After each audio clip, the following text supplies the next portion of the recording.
थोड़ा मन को डाइवर्ट करो, ठीक है। जहाँ आपका डाइवर्ट होता है वहाँ करो, ठीक है। और दूसरा, फैमिली से इतना दूर मत हो जाओ कि आप खुद को अकेला पाओ।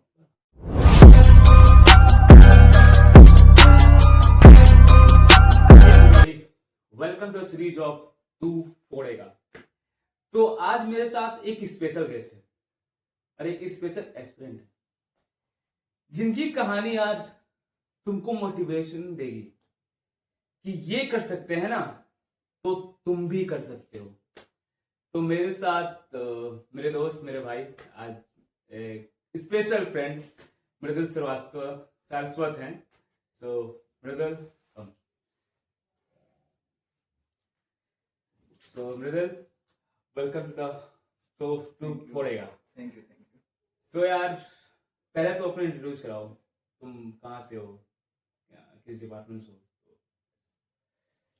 So hello everyone, myself Mridul Saraswat, and I am from Pharmacology and Toxicology department in Naipur, Hajipur, and I am from UP, and basically from Hathras, from the UP. So start करेंगे एकदम basic से, इनकी primary journey से। जब ये pharmacy का दौर शुरू हुआ इनके लाइफ में, तो ये कैसे बढ़ा, क्योंकि ये कहानी बहुत मोटिवेशन है, अपने आप में एक बड़ी एक अचीवमेंट है जहां से तुमको लगेगा कि ये कर सकते हैं तो तुम भी आराम से कर लोगे। तो मेरा एक सिंपल सा क्वेश्चन है, ये तुम्हारी फार्मेसी की लाइन जब शुरू हुई तो वो स्ट्रगल, वो डिफिकल्टीज जो इनके साथ तुम शेयर कर सको तो। शुरुआत से बताना है। हाँ, तो बेसिकली सबसे पहले मेरा डिप्लोमा स्टार्ट हुआ था as a journey, and in my 9th and 10th I decided that I will do pharmacy, है ना। तो मेरा ये एम नहीं था कि मुझे जैसे इंजीनियरिंग जाना है या MBBS करना है, ऐसा कोई एम नहीं था। तो 9th-10th में ही मेरा डिसाइड हो गया था। और एक्चुअली फैमिली में होता ही है कि तुम्हें क्या करना है, घर में ऐसे भाई बहन इकट्ठे होते हैं तो सब कुछ डिसाइड होता है। तो उस टाइम पे ऐसे ही, अब इस टाइम पे सबसे ज़्यादा कंफ्यूजन होता है, हमको नहीं पता होता हमें लाइफ में करना क्या है। एक्चुअली हमें तो छोटे होते हैं तो इतना नॉलेज भी नहीं होती, सीधी बात है। इंजीनियरिंग सुनते हैं, वो सुनते हैं, तो एग्जैक्टली क्या होता है और दूसरा एग्जैक्टली हमको क्या चाहिए। कई बार हम दूसरों को देख के चले जाते हैं और हमको लाइफ में चाहिए ही नहीं होता। तो बेसिकली हमें पता लगता है करने से, हमको थोड़ा हम करते हैं, जैसे साइंस स्टूडेंट हैं या कॉमर्स स्टूडेंट हैं तो हम उधर ही डिसाइड कर देते हैं। तो ऐसे ही कुछ मैंने उधर डिसाइड किया था। मेरे को केमिस्ट्री अच्छी लगती थी, मैथ्स अच्छी लगती थी, ठीक है। 10th तक मैं अच्छा था, उस समय मैंने डिसाइड कर लिया। और मैंने देखा कि सब्जेक्ट एक केमिस्ट्री ऐसा है जो कि आपको फार्मेसी के लिए चाहिए, और बायोलॉजी भी चाहिए होता है ऑब्वियसली, लेकिन बायोलॉजी मैंने स्किप किया क्योंकि मुझे उस समय अच्छी नहीं लगती थी, तो छोड़ दिया। लेकिन बाद में वो पूरा पढ़ना पड़ता। तो एग्जैक्टली उसके बाद में फिर डिप्लोमा स्टार्ट हुआ 12th के बाद में। और 12th के बाद में डिप्लोमा स्टार्ट करने के बाद में हमारा पता लगा हमें कि DI जैसी जॉब होती है। तो फिर उसका सुना, उसके बारे में पढ़ा, तो आई वाज लाइक ये करना है, अगर मुझे लाइफ में करना है तो मेरा शुरुआत से एम था। डिप्लोमा में आके मेरा डिसाइड हो गया मुझे DI करना है। तो मैंने पापा से बोला सीधा जाके कि ऐसे DI ये जॉब होती है, ये DI का वर्क होता है, और उस समय पे सब सेट था।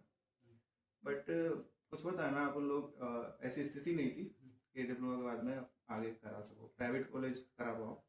और एक्चुअली रीज़न भी ये भी है कि यूपी में गवर्नमेंट कॉलेजेस इतना है नहीं, है ना। तो उस समय पे जब मेरा था, अभी तो खैर आप ऑल ओवर इंडिया में अप्लाई कर सकते हो, लेकिन जब मेरा था 2018, 19 एंड 1920 20 के टाइम पे आपका ये UPSEE करके एग्ज़ाम होता है यूपी में, तो उसमें लेटर एंट्री करके हम करते हैं। तो डिप्लोमा का लेटर एंट्री करके उसमें 6 सीटें रहती हैं, और उसमें मैंने पूरी कोशिश की। तो एट डेट टाइम मेरा 20 रैंक आया था। तो मैं 20 रैंक के बाद भी मैं ऐसा था कि प्राइवेट कॉलेज मिलेगा, और हम लोग उस समय पे इतना अफोर्ड नहीं कर सकते थे, तो इसलिए वो एक साल मेरा स्किप हुआ। लेकिन एट डेट टाइम पापा को ये था अब नहीं तो अगले साल कर लेंगे, थोड़ा कुछ भी करके करेंगे, लोन लेंगे, कुछ भी करेंगे, लेकिन पढ़ाई करेंगे। फिर उसके बाद में अगले साल, ठीक है, अगले साल तो फिर कुछ नहीं कह सकता इस बारे में। अगले साल फिर हमने टेस्ट दिया, उसके बाद में फिर हम बी फार्म में हमारा एडमिशन हुआ। बी फार्म में फिर एडमिशन लेने के बाद में हमारा एम सीधा था कि हमें DI ही करना है। तो first year, second year, third, final year, sorry second year में एडमिशन होता है, तो 2-3 साल हमारे ये निकले। उसके बाद में हमें बहुत सारी कोचिंग्स हैं अपनी, ठीक है, इन कोचिंग के बारे में हमें नॉलेज भी नहीं थी। और GPAT के बारे में एक्चुअली मेरे को तो इतना नहीं पता था कि इतना शुरुआत से ही करना चाहिए एक्चुअली में, और यही सिलेबस है जो हम पढ़ रहे थे एक्चुअली में। सिलेबस में मैं कहूँ जो कॉलेज में सिलेबस है ना, वो ढंग से पढ़ाते भी नहीं है इतना, वो सब स्किप कर देते हैं। वो EQ के अपने या फिर पर कोई भी आप बोर्ड ले लो, उसके हिसाब से वो पढ़ा के छुट्टी करते हैं, ये एग्जाम में आया पढ़ लो छुट्टी, उनको डीप में नहीं जाना, उनको अपनी नॉलेज से इतना कुछ नहीं। बहुत कम ऐसे कॉलेज होते हैं जो कराते हो। तो इट वाज लाइक कि टीचर से जो आ रहा है एग्जाम में जो आएगा पढ़ा दिया, तो हमारा पूरा बेस जो था वो था ही नहीं एक्चुअली में।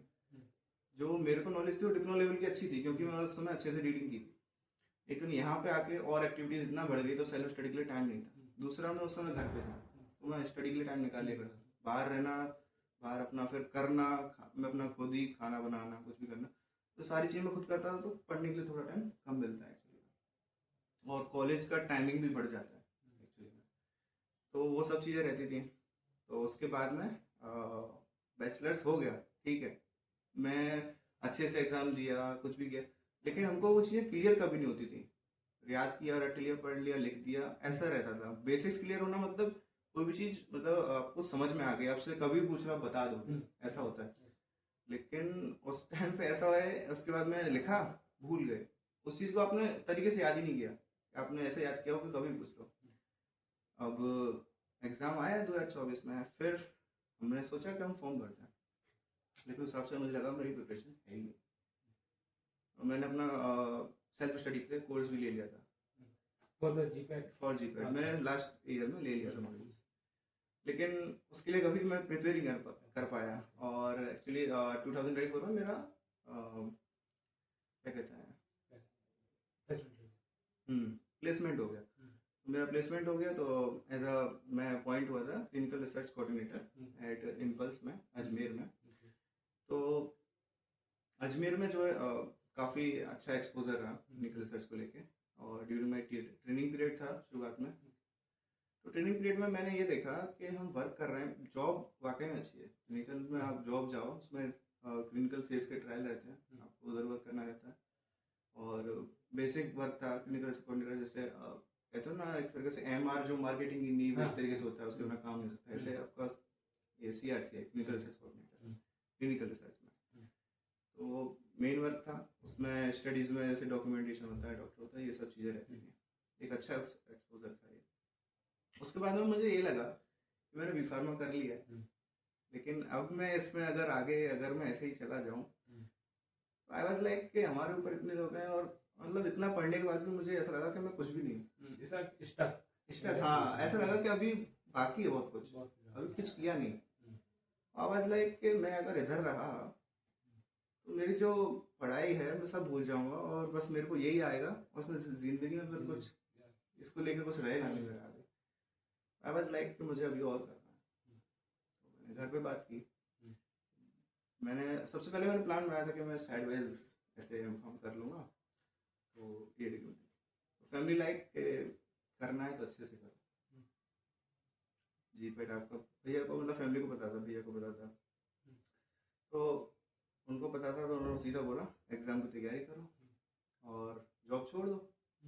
अगर तुम्हें वाकई में करना है, नंबर लाओ, गवर्नमेंट में लाओ, अच्छे से करो।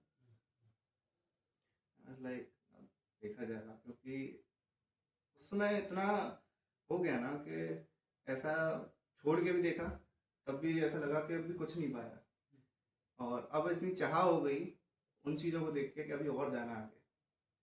अभी ऐसा लगता है ना कभी कभी, अभी ये हम जैसे मैं बैठा हूँ या ऐसे एरिया में, तो 4-5 लोग हैं, तो मुझे खुद फील हो जाएगा कि यहाँ इस जगह में बैठने लायक नहीं हूँ, मुझे थोड़ा अच्छे लोगों में जाना है या अच्छी जगह जाना है, ऐसा फील होता है।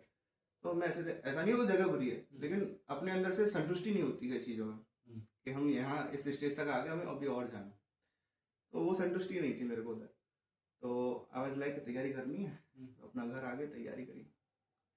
तैयारी करने के टाइम पे बहुत सारी चीज़ें होती हैं। मैं घर चला गया तो तैयारी स्टार्ट कर दी, फ्लो में शुरुआत में अच्छी तैयारी चल रही थी। एंड आई वाज लाइक घर पे होते हैं तो थोड़ा बहुत डिस्टर्बेंस कभी कभार हो जाता है फैमिली में। तो बहुत सारा एक्चुअली मेरा लेट भी स्टार्ट हुआ था, क्योंकि मेरा ट्रेनिंग पीरियड भी लास्ट नवंबर तक खिंच गया था। तो मेरा जो है तैयारी जो है लेट स्टार्ट हुई थी, तो कुछ बैकलॉग भी था। तो I was like backlog clear करूँ क्या करूँ। तो मैं क्लियर करने की कोशिश करता था, लेकिन धीमे धीमे क्लासेस ऐसे लाइव क्लास के साथ में इकट्ठा होता गया। और दूसरा मैंने आई थिंक उस समय इतना सीरियसली नहीं लिया, मेरे ख्याल से मैं उसको ज़्यादा इजी ले गया कि मैं कर लूँगा। तो आई वाज लाइक मैं कर लूँगा, और मैं इकट्ठा करता गया। तो कुछ समय बाद में ऐसा बर्डन इकट्ठा होता जाता है ना, आप कुछ भी क्लियर ना हो, तो फिर हर चीज़ के लिए एक बेस चाहिए। तो आपको उस चीज़ को थोड़ा एकदम रीड करना होता है एक्चुअली। एक एक चीज़ पढ़ के आपको समझ में आनी चाहिए। ऐसा नहीं पढ़ा तो ऊपर से निकल गया, उसका कोई मतलब ही नहीं रहा पढ़ने का। आपको समझ में आया तो आप आगे बढ़े। जितना आप समझोगे उतना आप अच्छे से याद भी कर पाओगे। अगर कुछ हाँ, याद अगर है आपने पढ़ा, आपको क्लियर हो गया, आपको दोबारा पढ़ने की जरूरत नहीं तो पड़ेगी। नहीं पढ़े। आपको जो वैल्यूज हैं, न्यूमेरिकल्स हैं, कुछ ऐसी चीज़ होती है जो रटनी पड़ती हैं, टेबल से रटनी पड़ रही हैं, केमिकल सीरीज है, वो चीज़ें रटनी पड़ती हैं। उसके लिए तभी तो बोलते हैं रिवीजन करो, क्लासिफिकेशन है, रिवीजन करो। इन चीज़ों की लर्निंग लगती है। लर्निंग कैपेसिटी आपको लर्निंग जितना आप करोगे ना, उतना कैपेसिटी बढ़ती है। और इस ब्रेन को आप छोड़ दो, खाली कुछ मत करो, बेकार हो जाएगा, लर्निंग कैपेसिटी कम हो जाती है। जितना आप कहते हैं ना, हीरे को जितना घिसते हैं उतना चमक के आता है, ऐसे ही दिमाग का है, जितना आप उसको करते हैं उतना अच्छा आता है। तो मेरा अगला क्वेश्चन तुमसे ये था कि जब तुम वो पीरियड में थे जर्नी के, जब तुम तैयारी कर रहे थे, जब तुम्हें लगा कि यार बैकलॉग बहुत ज्यादा हो गया, बहुत ज्यादा हो गया, अब क्या करें, कि इस साल भी नहीं हुआ, इस साल भी नहीं हुआ है तो क्या हुआ। तो बैकलॉग जैसे कि अभी भी बहुत सारे होंगे, क्योंकि सब सोचे होंगे कि मई में एग्जाम है, लेकिन अब तो मार्च में ही है, 2 महीने बचा है, बैकलॉग होंगे। तो तुमने वो क्या स्ट्रेटेजी, एक होगा ना कि इस ये किया दिन वो हो गया, तो वो क्या किया तुमने उस बैकलॉग के लिए? तो बेसिकली एक्चुअली बैकलॉग के लिए मेरा इतना था कि मैं सबके लिए डीप में जाऊं तो इम्पॉसिबल हो जाता। मैं सोचूं कि शुरुआत से, जैसे कोई बच्चा शुरुआत से पढ़ रहा है, मैं उससे कंपैरिजन करूं, खुद का टक्कर ले लूं, वो ऐसा तो इम्पॉसिबल है एक्चुअली। मैं जब मैं इतना पीछे रह गया हूँ तो पीछे ही रहूंगा। लेकिन हाँ, मैं ये कर सकता हूँ जब मुझे पता है कि मेजर सब्जेक्ट क्या है, ठीक है, पैटर्न क्या है, ठीक है, तो सबसे पहले मैं उसको करूँगा जो ज़्यादा आता है। और सबसे पहले उस चीज़ को, एक्चुअली होता क्या है कि जब हमारा बैकलॉग इकट्ठा हो जाता है तो हमारे ब्रेन पे ऐसा प्रेशर क्रिएट होता है ना कि आप इजी से इजी चैप्टर भी नहीं कर पाते। आप पढ़ने बैठो तो मन नहीं लगेगा, और पढ़ते पढ़ते भी ऐसा लगेगा कि छोड़ो यार, हमसे नहीं होगा, इतना आप नीचे चले जाते हो। और इतना समय नजदीक आता रहता है, हाँ, लगता है कि वो ऐसा लगता है, फिर एंजाइटी और कुछ कुछ तो डिप्रेशन में भी चले जाते हैं। अभी सब वो जा रहे होंगे उसी में। हाँ, बहुत परेशान है बच्चे ना। तो एक्चुअली मैं मेरे साथ भी ऐसा ही था। मैंने गैप लिया है, अब मेरे को ये था इस साल आ रहे हैं पर करना ही था। तो बहुत ज़्यादा मैं एंजाइटी में रहता था उस समय, मतलब क्या करूँ क्या करूँ। तो मेरे को एक चीज़ याद आई, वो क्या था कि हमारे फादर टीचर थे, तो वो हमको गाइडेंस देते रहते थे। तो उनका ये था कि आप अगर रीडिंग कर रहे हो, जैसे आपको कोई चीज़ खाली रीड करनी है, आपको होता है कि जैसे माइनर सब्जेक्ट्स हैं, आपको रीड करने हैं, आप एक दो बार पढ़ लोगे ना, तो रीडिंग के पास मतलब पढ़ने से आपको याद हो जाएगा। आपने उसको मेहनत नहीं करनी, उसमें किसी और की ज़रूरत नहीं है, आपको खुद रीडिंग करके ही क्लियर हो जाएगा वो। तो मैंने क्या किया उस समय पे, जैसे नाइट का टाइम रहता था, सोने जा रहे हो, आधे घंटे पहले आप क्या करो, जो माइनर सब्जेक्ट है, जैसे कि आपका ये बायोकेमिस्ट्री भी है, और जूरिस्प्रूडेंस में भी वैसे बाकी बहुत कुछ है जो आप पढ़ सकते हो, है ना। माइक्रोबायोलॉजी है, एचएपी है, ये सब्जेक्ट है। अगर आप बायोलॉजी से हो तो आपके लिए तो बहुत ज़्यादा ईजी है, और मेरे लिए वो ईजी नहीं था एक्चुअली, क्योंकि मैं पीसीएम था, तो मेरे को वो भी पढ़ना था। मेरे पास तो ये भी था प्रेशर, क्योंकि मेरे को वो चीज़ें नहीं आती थी जो बायोलॉजी वालों को आती है। तो तुम्हारी वो बेसिक्स, जो बायोलॉजी का बेसिक्स था, वो भी नहीं था मेरे पास, तो मेरे लिए बहुत टफ होता था समझना। तो मेरे लिए वो पहले उधर क्लियर करना है, एचएपी, देन मैं फार्माकोलॉजी पे आऊँगा, तब समझ पाऊंगा, ऐसा था मेरे साथ। और थोड़ा बहुत ऐसा नहीं है कि बिल्कुल ही गायब था, हम जैसे फार्माकोलॉजी पढ़े थे तो हल्का फुल्का क्लियर होता था, जैसे फार्माकोलॉजी को समझने के लिए जितना चाहिए। तो मैंने ही वही किया, मैं ज़्यादा डीप में नहीं गया, जितना मेरे को नेसेसरी है मैकेनिज्म एक्शन समझने के लिए, वो समझने के लिए मैं उस हिसाब से सारी चीज़ें क्लियर करता गया। अभी भी मैं ये कहूँ कि बायोलॉजी के मुकाबले मेरे को आता नहीं है, आपको ज़्यादा आता है ऑब्वियसली। मैं सीधे लेकिन फिर भी तुम यहाँ हो। फिर भी मैं यहाँ। That's enough. हाँ, मेरा है कि वो चीज़ें फिर मैंने की हैं। ऐसा है कि आप एक चीज़ है कि जैसे बहुत सारे बच्चे होते हैं ना कि ये इंपॉर्टेंट नहीं है सर छोड़ो, ये इंपॉर्टेंट ये छोड़ो, कुछ भी एक एक लाइन ऐसी नहीं होती जो इंपॉर्टेंट ना हो। जो तुम पढ़ रहे हो सब इंपॉर्टेंट है, जो आप छोड़ के आओगे ना वो आपको आज टकरा वही जाएगा। वही बात। एक सिंपल सी आप ये केमिकली कैलकुलेशन हम छोड़ के आ जाते हैं, उस समय आज करनी पड़ रही है। पढ़ रही है। बेसिक साइंस टीचर्स क्या बोलते हैं, अप्लाई करो। अब जो पढ़ा है वो अप्लाई करो, और जिसने नहीं पढ़ा वो अप्लाई कैसे करेगा। इनको लगता है कि वो फार्मेसी में बस वो 4 बजे तक रहते नहीं, हैं, नहीं। यहाँ पे 24/7 लैब खुले रहते हैं। हाँ, और तुम्हें करनी है अपने काम, और खुद ही करना है। जस्ट गाइड मीन्स गाइड ही है, तुम्हें करना है, तो उसके लिए भी तैयार रहो। तो इस हिसाब से खुद को तैयार करो कि आप हर चुनौती को झेल पाओ, है ना। ऐसा नहीं है कि बर्डन समझ के आप ये पढ़ लो और खत्म करो। अभी के लिए आप एग्जाम के पर्पज से पूछना चाहो तो एग्जाम के पर्पज से सिंपल ही है कि आप अपना जो बैकलॉग है, सबसे पहली बात अगर आपने कोई कोर्स ज्वाइन कर रखा है तो मैं ये कहूँगा, कोर्स ज्वाइन कर रखा है तो आप जो लाइव क्लासेस चलती हैं उनको प्रॉपर वे में लाइव क्लास करते जाओ। एक चीज़ है, आप हियरिंग को कम मत समझिएगा। जो आप हियरिंग करते हो ना, सबसे अच्छा आपको याद रहता है, मेमोरी में जाकर बैठता है। आप क्लासेस में भले ही आपको लग रहा है आपको समझ में नहीं आ रहा, लेकिन आप जो सुन लेते हो ना वो आपका सुना कब का याद आ जाता है। जब आप एग्जाम कर रहे होते हो ना, कई बार मेरे साथ यही हुआ। मैंने क्या किया, मैंने जो लाइव क्लास थी, जो मैंने कोर्स ले रखा था, तो मैंने लाइव क्लास मिस नहीं की, मैंने लाइव क्लास की। उसके अलावा जो बैकलॉग था मैं उसकी क्लास करने बैठ जाऊँ तो इतना टाइम नहीं था मेरे पास। ठीक है। दूसरा, ऑनलाइन यूट्यूब पे जो मैराथन रहती थी उनको करना, उनको करने का मैं उनको करता था प्रॉपर, उनको प्रॉपर किया, उनके क्वेश्चंस आते थे उनको लगाना के बाद ये समझ आता था ये क्वेश्चन ज़्यादा आ रहे हैं, ये पार्ट मुझे ज़्यादा पढ़ना है। अगर आपको इजीली कोई चीज़ समझनी है तो ये समझो आपकी कमी कहाँ हो रही है, आपको क्वेश्चन से पता लग जाएगी। आपकी जो लाइव क्लास चल रही है आप अभी वो करो, ठीक है, जो चल रहा है वो करो, क्लासेस चलती जाएंगी, खत्म हो जाएगा, और आपका हो सकता है कोचिंग वाले रिविजन भी कराएं। ठीक है। तो एक चीज़ है, सबसे पहली चीज़ है कि आप खुद का प्रेशर कम करो, क्योंकि आप प्रेशर में आके, सीधी बात है, एक चीज़ कहना चाहूँगा मैं, प्रेशर में आके आप पूरी मेहनत करो, सब कुछ करो, और आप लास्ट में आके खो ही दो। ठीक है। क्यों ना आप एक काम करो, खोने का डर छोड़ो, जो होगा देखा जाएगा, ना जो होगा देखा जाएगा, कर देंगे। तो ऐसी सोच रखोगे, ना करने से तो ना करने से करना बेहतर है। और तो ऐसा, या मैं कहूँ कि आप ये सोच लो कि ये नहीं होगा तो ठीक है, कुछ और देख लेंगे, कुछ और करेंगे, इस सोच से जाओगे ना तो फ्री हो। इसका मैं एक वो भी बताऊंगा कि मेरे साथ ऐसा भी हुआ।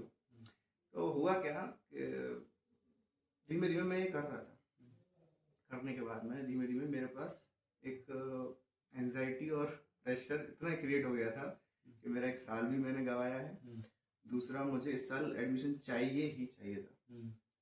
तो उस हिसाब से बैकलॉग और जो भी है, लेकिन एक बात भी है कि मैं खुद को कम आंक रहा था। खुद को कम नहीं आंकना है, खुद को कम नहीं आंकना है, बिलीव इन योरसेल्फ। हाँ, ये होना चाहिए। उस टाइम पे वो बिल्कुल खत्म हो गया था। तो आई वाज लाइक के करना है, मैंने छोड़ा नहीं, करता रहा। मॉर्निंग क्लास, शाम की क्लासेस लेना, प्लस अपना एक रिदम, फिर अपना बचा कुछ जो टाइम मेरा लग रहा था तो मैं जो पुराना बैकलॉग है वो क्लियर करने लगा। मॉड्यूल्स, मैं क्लासेस नहीं, मॉड्यूल्स, क्योंकि हम डिप्लोमा बैचलर्स इतना करते हैं, हमको सेल्फ स्टडी की आदत पड़ी हुई थी। पढ़ लो वो चीज़ें जो आप पहले पढ़ चुके हो, कहीं ना कहीं रिपीट ही हो रही है, कुछ अलग तो है नहीं, वही रिपीटेशन पे हो रहा है, तो वो हम करते गए। अब लास्ट में आके क्या हुआ, एग्जाम से पहले मेरा सुना, मैं बिल्कुल तैयार था अच्छे से एग्जाम, मेरा और अच्छे से एग्जाम हो सकता था, लेकिन मैंने क्या बेवकूफ़ी करी, वो ईश्वर जाने के उसने कैसे बचाया मुझे। तो लास्ट टाइम पे मेरा ऐसा हुआ, मुझे नींद नहीं आ रही, मेरे ऐसी एंजाइटी हो गई, मेरे को ऐसा दिमाग में फील हो गया, मेरे को बीपी हाई हो या कुछ भी पता नहीं, मेरे को रात में नींद नहीं आ रही, मैं सो रहा हूँ, जैसे मैं रात में सो भी रहा हूँ ना, 12-1 बजे सो रहा हूँ, मैं 3-4 बजे अपने आप खुल जा रही है, इतना अंदर से वो खल रही थी, तो वो नींद अपने खुल जा रही है 4-5 दिन। तो भाई ऐसा हुआ कि अब ये सोचो कि आप 4-5 दिन आप नींद नहीं ले रहे हो, और अगले दिन एग्जाम है। एग्जाम से एक दिन रात पहले ऐसा हुआ कि नींद ही नहीं आ रही भाई, नहीं आ रही। एक तो 4-5 दिन की नींद जो भरी पड़ी थी सर में, इट्स सो इरिटेटिंग एंड बहुत ज्यादा जो चीजें आती हुई है ना वो भी दिमाग दिमाग में में। बिल्कुल, मैं कहता हूँ ना, लगातार अब शरीर भी है, ये गाड़ी भी अब लगातार चलाते ही जाओ तो क्या होगा, इंजन गर्म हो जाएगा, है ना, एक समय के बाद बंद ही पड़ जाएगा। तो ब्रेन के साथ भी ऐसे ही अपना, तो जगह जगह वो दिमाग की ऐसी हालत हो गई, क्या कहने। तो एग्जाम देने चले तो गए, देखा जाएगा, वही है ना, आखिरी टाइम पे क्या ही कर सकते हो। तो हम सेंटर पर निकल गए, पहुंच गए, मैं मात्र 2 घंटे सो के गया, मेरे को नींद ही नहीं आ रही थी। आई थिंक 2-3 घंटे ऐसे सो के मेरे लास्ट के 4-5 दिन कटे थे। तो ये लेसन मैंने तभी से लिया है कि ये बेवकूफ़ी कोई और ना करे, क्योंकि यहाँ अगर मैं सोचो, मैं अगर नहीं होता तो मैं कहाँ का रह जाता, कहीं का नहीं रह जाता। मेरे पास क्या होता, मैं जॉब कर रहा होता है, वही चीज वही लौट जाता मैं, जो मैंने सोचा था, जो गेम किया था वो सब बेकार, मेरी साल भर की मेहनत बेकार, और मेरे घर वालों का जो सपोर्ट था, इतना उन्होंने हिम्मत डाली, सब बेकार हो जाता। सिर्फ एक छोटी चीज में अपने दिमाग को कंट्रोल नहीं कर पाया। मैं सबसे एक बड़ी चीज कहना चाहूंगा, अगर आप लोगों का दिमाग ये एंजाइटी में जाता है, ऐसे जाता है, आप थोड़ा मेडिटेशन करो या पूजा करो, थोड़ा मन को डाइवर्ट करो, ठीक है, जहाँ आपका डाइवर्ट होता है वहाँ करो, ठीक है। और दूसरा, फैमिली से इतना दूर मत हो जाओ कि आप खुद को अकेला पाओ, थोड़ा फैमिली में इन्वॉल्व हो, ठीक है, कोई बच्चा है उसके साथ खेलो, थोड़ा मन डाइवर्ट करते रहो। 24 घंटे तुम्हें नहीं पढ़ना है, 24 घंटे नहीं पढ़ना है, आप पढ़ते रहो, जितना आप ज्यादा ही चिपके रहते हो ना बुक से, तो आपको टेंशन ज्यादा आता है, आप लोगों से ज्यादा दूर मत रहो। और सभी 2 महीने बचे हैं तो सब कुछ नहीं पढ़ना है तुम्हें। सबसे पहली बात कि सब कुछ नहीं पढ़ना है कि अब सोचोगे कि ये भी कर ले, वो भी कर ले, माइनर भी कर ले, मेजर भी कर ले। जस्ट फोकस ऑन मेजर्स और इम्पोर्टेंट टॉपिक्स राइट नाउ। तो इसके जर्नी से मुझे पता चला, जॉब में पता करना कि यार ये मैं डिजर्व नहीं करता, जहां हूं मैं वो डिजर्व नहीं करता, मेरे लिए कुछ और रखा हुआ है, शायद वो 1 साल बाद ही रखा हुआ था। वो डिफिकल्टीज, वो एंजाइटी, वो सब कुछ लेके जब ये यहां तक पहुंच सकता है ना, तो तुम आराम से कर सकते हो। कोई लेट नहीं हुआ है, सबकी डेस्टिनी है, सबका एक टाइम फ्रेम है। देखो अचीवमेंट है क्या, सबसे पहली बात तुम ये रखो कि अचीवमेंट है क्या। तुम्हारा रैंक नहीं या तुम्हें कोई अवार्ड नहीं, वो तुम्हारी जर्नी। ये 2 महीने जो तुम्हारी जर्नी होगी ना, जब तुम्हें नींद नहीं आएगी, जब तुम हर एक टॉपिक को लगेगा कि यार ये भी इंपॉर्टेंट है, ये भी इंपॉर्टेंट है, जब कुछ सुनाने को होगा तुम्हारे पास, जस्ट कि यार सिंपल निकल गया, क्या सुनाने का, तो वो जर्नी तुम जियोगे ना, दिस इज अचीवमेंट। याद रखना, वो अचीवमेंट होगा। ये आज ये बता पा रहा है क्योंकि वो एक अचीव, वो अंदर से है कुछ कि हमने फोड़ा है, तो तुम भी ये आराम से फोड़ सकते हो। तो एंजॉय योर जर्नी। प्लीज मेरा लास्ट में यही है, आप सभी लोगों से रिक्वेस्ट है। अगला क्वेश्चन में यही आ रहा है तुमसे।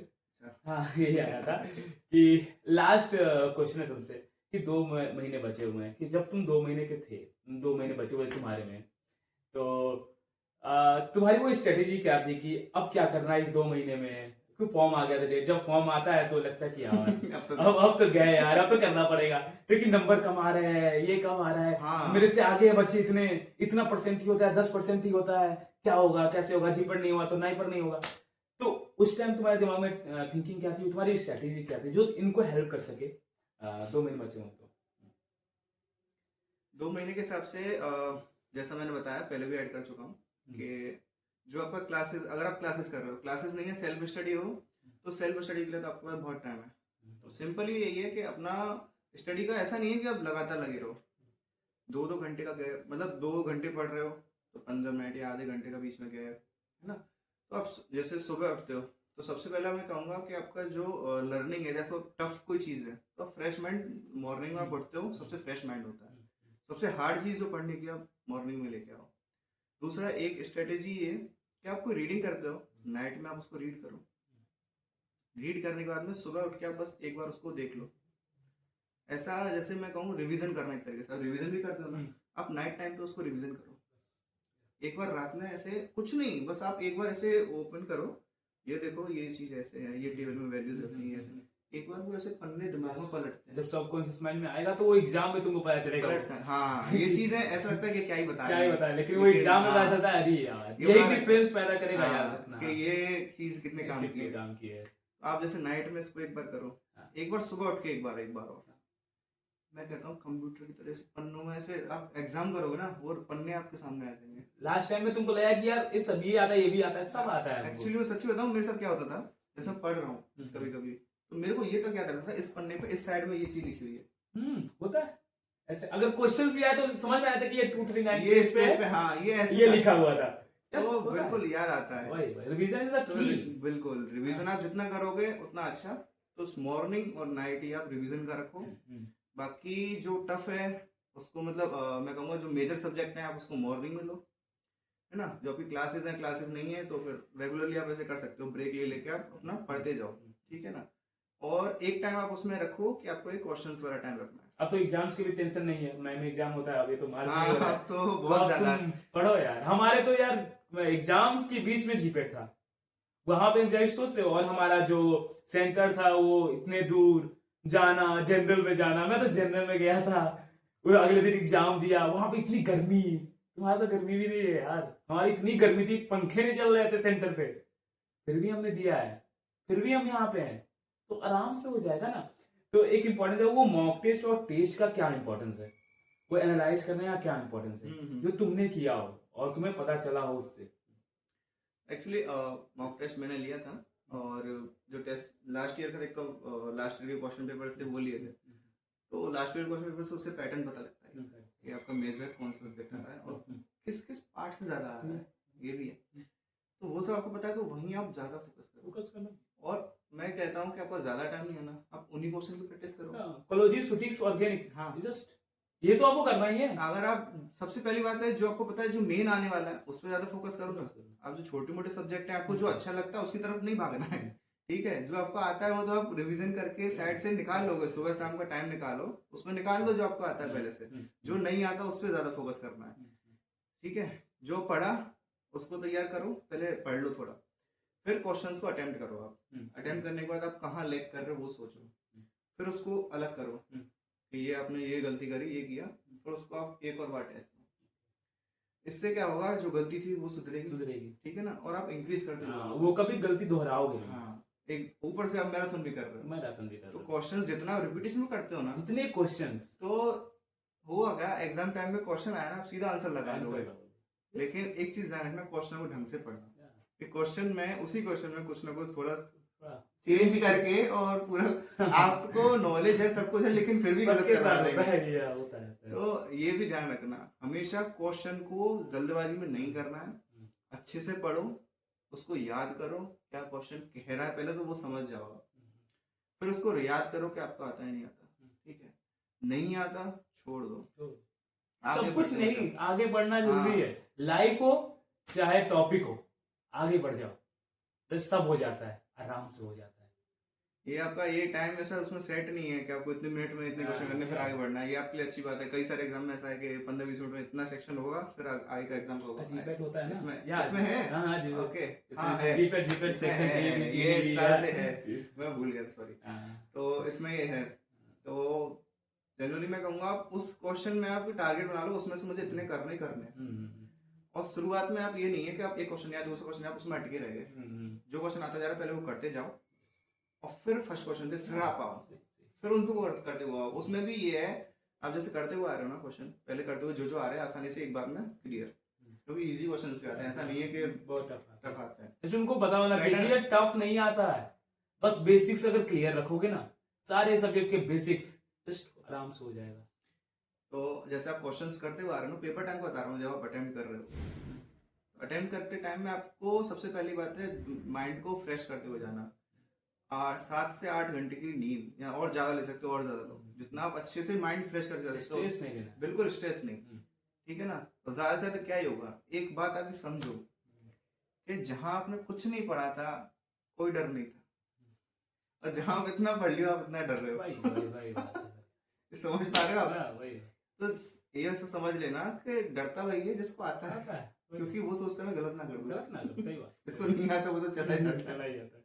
तो आपको खुद पे कंट्रोल रखना है, हम्म, क्वेश्चन को किया, करने के बाद में मार्क करते जाओ आप। हम्म, जो लगता है आपको, मैं मेरे को आता है लेकिन इसमें टाइम लगेगा अभी, फिर मैं आगे बढ़ रहा हूँ, फिर जो मार्क किया उसको करो अटेम्प्ट। फिर आप अलग क्वेश्चन पे जाओ, टाइम बचता है कि आपको करना चाहिए या नहीं करना चाहिए, तो आप उसको पढ़ो, कोशिश करो, समझ में कई क्वेश्चन ऐसे तो समझ में नहीं आते एक बार, तो जो समझ में आ गए, टाइम लग रहा है, सॉल्व करना पड़ेगा, लेकिन मेरे को आता है, ठीक है, पहले इजी वाले ऐसे मार्क किए हुए क्वेश्चन वो, देन आप आफ्टर अलग क्वेश्चन पे जाओ, नहीं आता मत टच करो, ठीक है। नेगेटिव मार्किंग है, आपको लॉस ही होना, उसका कुछ नहीं होना, तो कम मार के आप कुछ नहीं कर पाओगे, अपना ही लॉस करोगे। तो वही है, जो नहीं आता उसको नहीं छीना है, छूना है, और आगे चलते जाओ अपना। और बात रही नाइपर की, तो करेंगे नाइपर की बात अभी। सो देखो यार, ये जर्नी एक अचीवमेंट है जो तुम जी रहे हो ना, और वो 2 महीने जो जियोगे ना, वो भी एक अचीवमेंट होगी। तो यार स्ट्रेस नहीं लेना है, कोई दिक्कत की बात नहीं है, बहुत कुछ है करने को जिंदगी में। बस ये फ्री माइंड से ये 2 महीने give your best, that's it. कि तुमको सुनाने का हो कि ऐसा ना हो कि काश मैं कर देता, काश ये हो जाता, अरे यार इतना सिंपल क्वेश्चन, ये तो मैं कर ही लेता अगर एक बार देख लेता, तो ये कहने को ना हो। सो यार, एक न्यू जर्नी, एक न्यू रोल, ऐसी अगली कहानी में मिलते हैं। तब तक के लिए कहना चाहूंगा कि ये हम कर सकते हैं तो आप भी कर सकते तुम भी कर सकते हो। Thank you so much, and thank you Harshit, and thank you so much to inviting me today. And आप सभी को एक चीज़ कहना चाहूँगा, लास्ट में एक ऐड है, अच्छे से करना, ऑल द बेस्ट, और टेंशन फ्री रहो, जो होगा वो होना ही है, आप उसको बदल नहीं सकते हो, आप कुछ भी कर लो, जो होना वही होना है, आप उसको अच्छा ही करना चाह रहे हो ना, तो टेंशन छोड़ो, प्रेशर कुकर बनने की जरूरत नहीं है, ठीक है। टेंशन आप ये सोचो, एक ही समय है, बस इस समय पे आपको लग रहा है, आपको सिर्फ महसूस हो रहा है कि आपको कुछ है, लेकिन एक समय पर आपसे एग्जाम निकल जाता ना, बिल्कुल रिजल्ट हो जाता, कुछ नहीं। तो मैं कहता हूँ उसको बिगाड़ो नहीं ना, टेंशन से बिगाड़ो मत, ठीक है। थैंक यू सो मच, तो you all the best, All the for best. I know कि तू